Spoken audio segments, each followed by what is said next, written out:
السلام علیکم۔ ویڈیو سے سٹارٹ سے پہلے ایک ریکویسٹ ہے کہ آپ کائنڈلی ویڈیو کو لائک اور کمنٹ ضرور کر دیا کریں تاکہ مزید لوگوں تک یہ ویڈیو پہنچے، اور درود شریف ایک مرتبہ درود شریف ضرور پڑھ لیجیے۔ جزاک اللہ خیر۔ میں نے دوسری شادی کی، پہلی بیوی کو نہیں بتایا، اب اس کو پتہ چلا ہے، وہ کہتے ہیں کہ مجھ کو چھوڑ دو یا اس کو چھوڑ، تم تیسری شادی کر لو، جھگڑا کوئی نہیں کرے گا۔ نہیں، اس میں ہنسنے کی بات نہیں، میں آپ کو صحیح تجربہ کر بتا رہا ہوں۔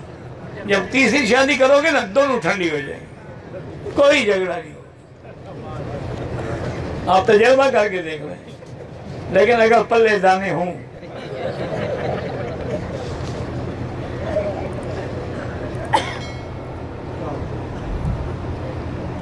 میرا نکاح مسجد میں ہوا، نبوی شریف میں، والدین بھی موجود تھے۔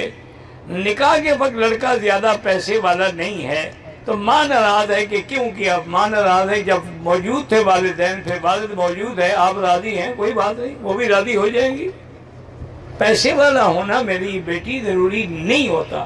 کبھی دیکھیں نا، ایک آدمی بڑا پیسے والا ہے، گھاٹا پڑ گیا، فصل برباد ہو گیا، تباہی ہو گئی، پھر کیا کرے گا؟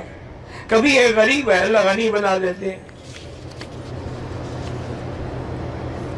خواب سچے ہونے کا وقت، اگر تہجد کے وقت خواب دیکھا جائے اور رات کو پاک بستر پہ سوئی ہو، مرد ہو یا عورت، وہ تقریباً سچا ہوتا ہے۔ بوڑھے کا واقعہ اللہ کے بندے، طائف کا نہیں، مکے کا ہے، 100 دفعہ تو بتا چکا ہوں۔ ابو لہب کی بیوی جو ہے نا، وہ حضور کے راستے میں کانٹے پہ کھیلتی تھی، حمالۃ الحطب قرآن میں ذکر موجود ہے۔ پھر روز ایک چٹا جاتا ہے، تم نے ملنا ہے اس کو، تمہاری چاچی لگتی تھی۔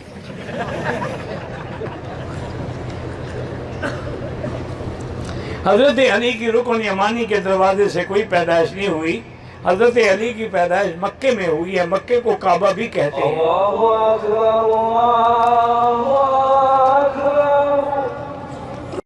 مزید اسلامی واقعات اور بیانات کے لیے ہمارے چینل کو سبسکرائب کرنا مت بھولیے، اور لیٹسٹ اپڈیٹ کے لیے بیل آئیکن پر کلک کرنا مت بھولیے۔ جزاک اللہ خیر۔ السلام علیکم۔